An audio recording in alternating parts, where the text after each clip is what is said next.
In this video, I'd like to talk to you about how to rewire your brain for success. Coming right up.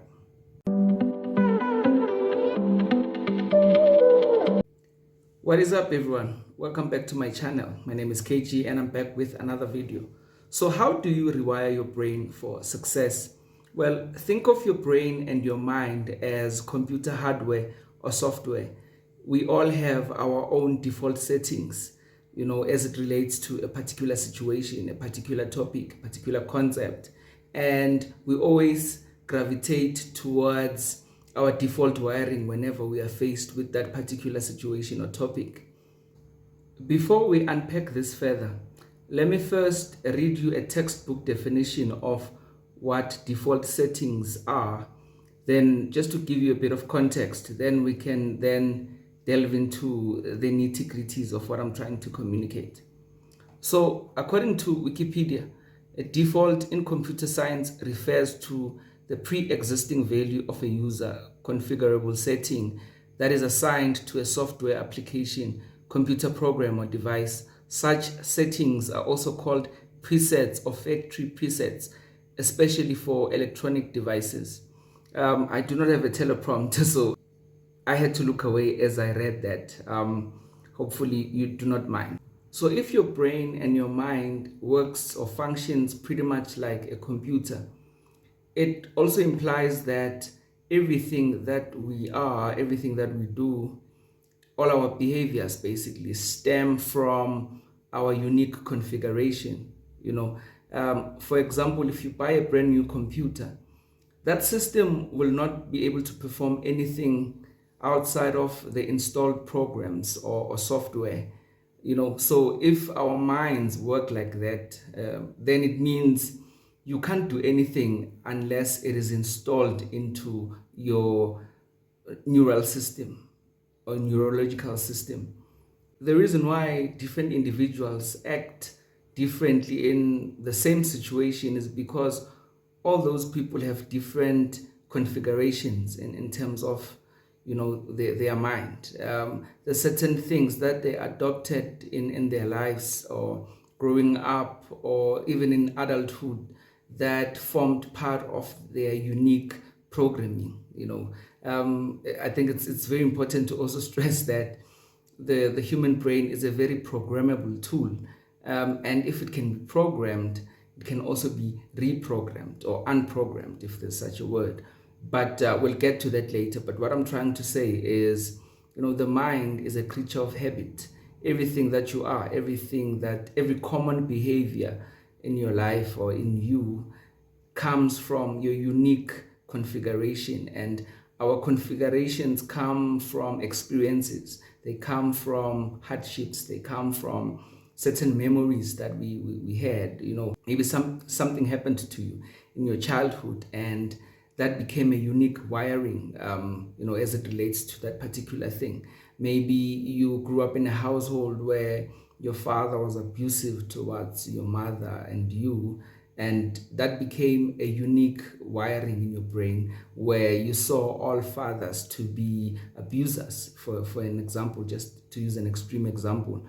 Hope you get what I'm trying to say. So all of that becomes your worldview. You grow up with it, and it can also be reinforced by other similar experiences. Maybe you get into a relationship in your adulthood and your own partner is abusive towards you and your child, which then cements that belief to say, oh, this is how men should work. This is how men are. This is, if you get into another relationship where there's no abuse, you get surprised and you tend to now you tend to now provoke your partner to say, but what's wrong with you? Because I'm expecting you to be violent towards me. I'm expecting you to abuse me. That's what I'm accustomed to. That's what my wiring tells me.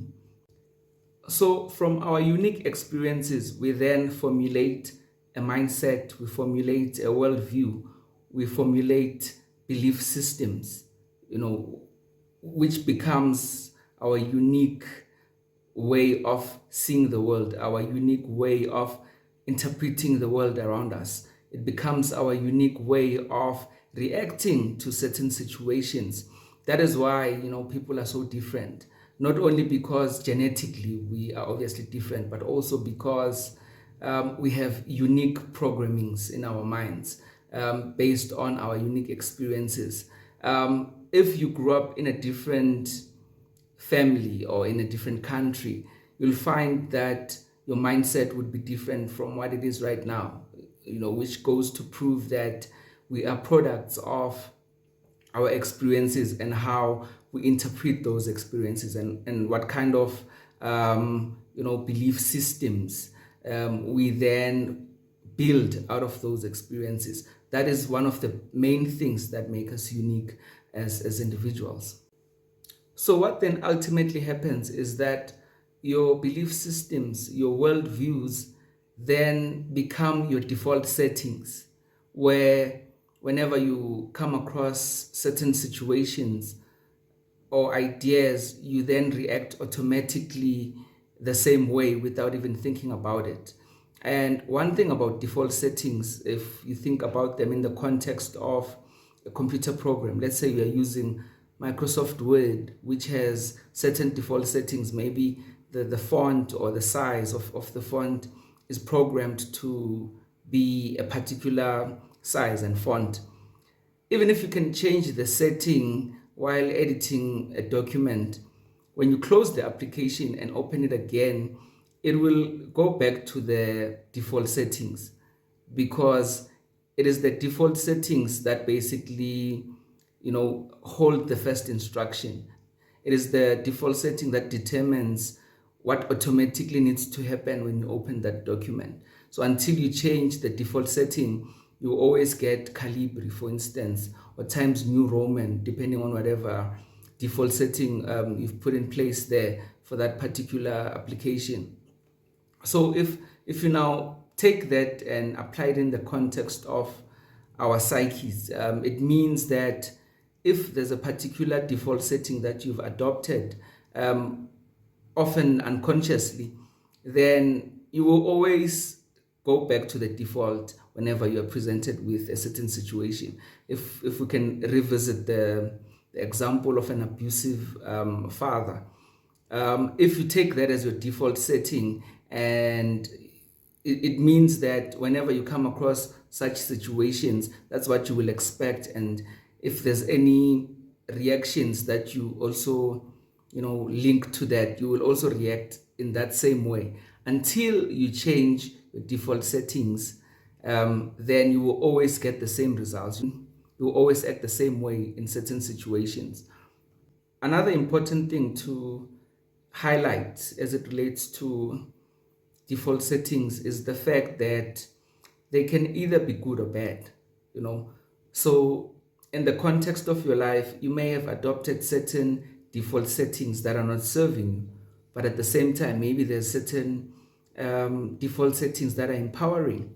So your goal, in order to live a fulfilling life, a more satisfying life, a more successful life, you would want to make sure that you keep or maximize your empowering settings or default settings, and then cancel out or replace those negative ones. Because obviously, if you have negative default settings, they will constantly sabotage your life. Maybe you are afraid of public speaking because you had a bad experience at some point in your journey where maybe you did terrible in a speech and people laughed at you, became the laughing stock of your group, and you then associated public speaking with something that is worth despising, only to find that that one experience or those two experiences don't define you as it relates to public speaking.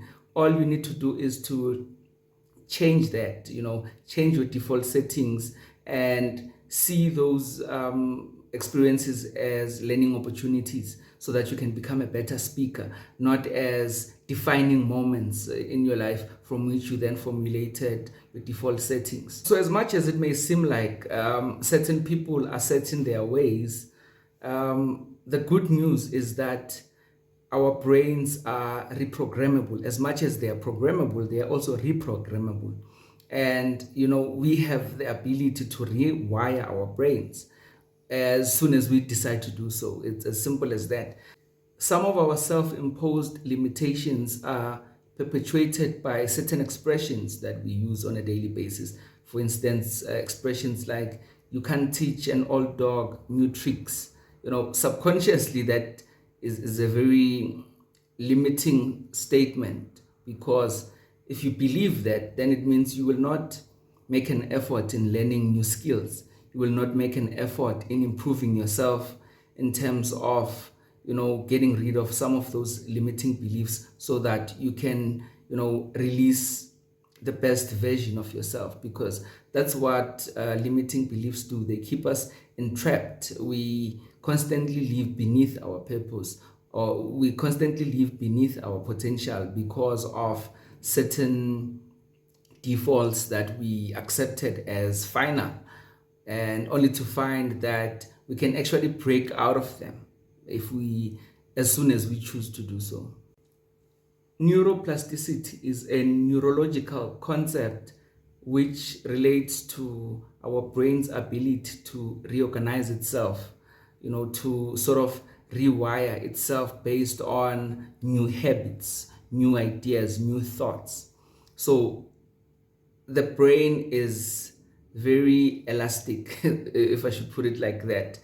As much as we can formulate certain neural pathways in our brains, we can also change those neural pathways, especially if they are not empowering us, if they are basically sabotaging us. We can then decide to start rewiring our brains in a way that will empower us more, in a way that will bring us closer and closer to our best selves. So rewiring your brain for success is basically about changing your thoughts, because your thoughts become your words become your actions, and your actions become your habits. So the best way to influence your life is by first changing your thoughts, because that's where all the wiring takes place, in the dimension of thoughts in your mind. Most of our self-limiting beliefs, most of our disempowering defaults come from certain beliefs that we adopted, which then became our words. We started sabotaging ourselves through our words, which then culminated into actions that support those narratives. So the starting point, if you want to change your experiences, if you want to change your life for the better, you need to start changing your thoughts, especially as they relate to how you see yourself. Most of the things that we suffer from are self-imposed. The world can't do anything to you if you are not an enemy to yourself.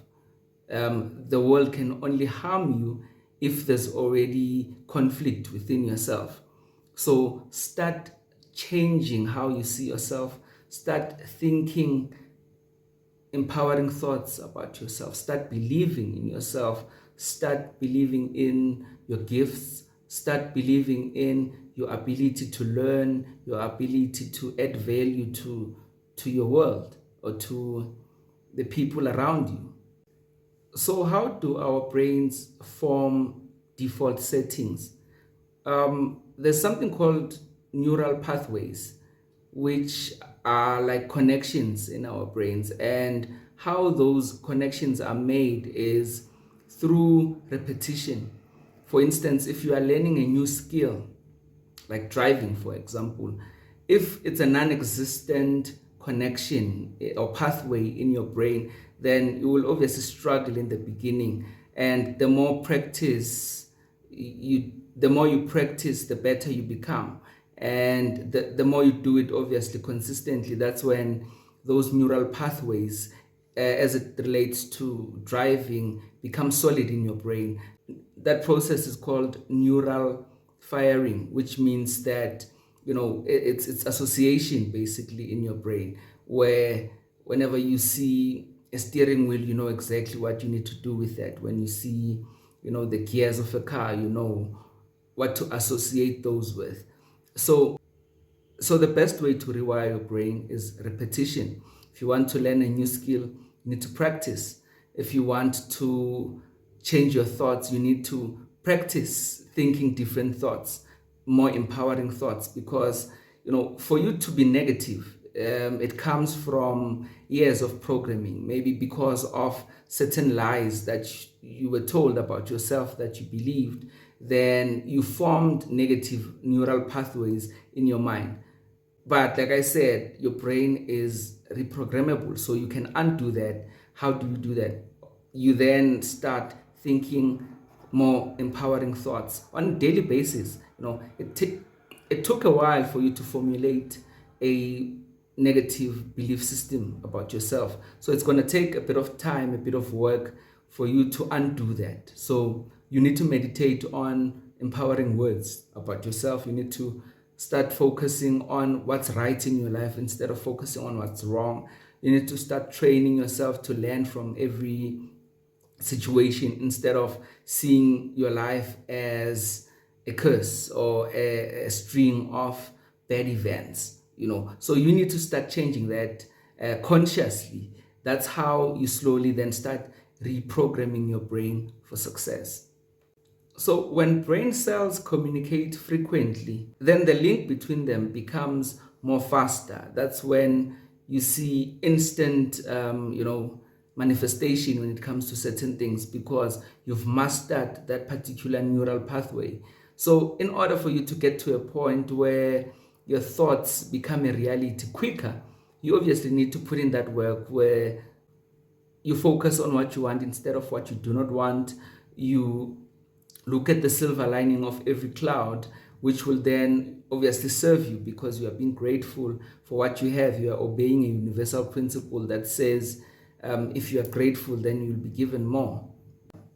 Another interesting thing about the brain and the mind is that everything is sort of linked to all our senses. For instance, if you have a particular fear, that fear is linked to a certain image in your mind, a certain vision. Maybe it could have been a bad experience that you had regarding public speaking, again, to revisit that example. It's linked to maybe the sound, what you heard when you were in that situation. It may even be linked to your sense of smell. Maybe there was a particular smell that was there when you had that bad experience. So in order to undo that as well, you need to try and utilize all your senses. It becomes more real when you apply all your senses. For instance, if you want a particular car, in order for you to manifest that, you obviously need to visualize it. But don't stop there. You also need to, imagine yourself driving it. Imagine how it feels. Imagine the breeze that you'll be feeling, as you cruise. Imagine the music that you'll be playing. All of that strengthens, your power to sort of manifest. And, I'm talking about manifestation, even though this video is about reprogramming your mind for success. But ultimately, everything is linked to getting what you want through your thoughts. Everything begins in the mind. If you change your thoughts, you can change your life. There's a scripture that says, guard your mind with all diligence, because out of it flows the issues of life. Everything starts here. Everything is determined here. So if you get your thoughts right, then you will start, having different experiences in your life. You will start overcoming certain challenges or limitations that may have held you back for years. So I think it's very key for you to understand that how you think at the moment, whether you are a negative person or so-called negative person, is a result of your past conditioning. And what I'm trying to tell you here is that you don't have to remain like that. You can change how you see yourself. You can change what you believe about yourself. There is no limitation in the world that can hold you back unless you allow it through your mind. And that brings us to the end of the video. Thanks again for watching. If you enjoyed it, please like, share, and comment. Don't forget to subscribe to the channel as well if you haven't done so already. And don't forget that notification bell so that you can be notified every time I upload videos like this. Until next time, goodbye.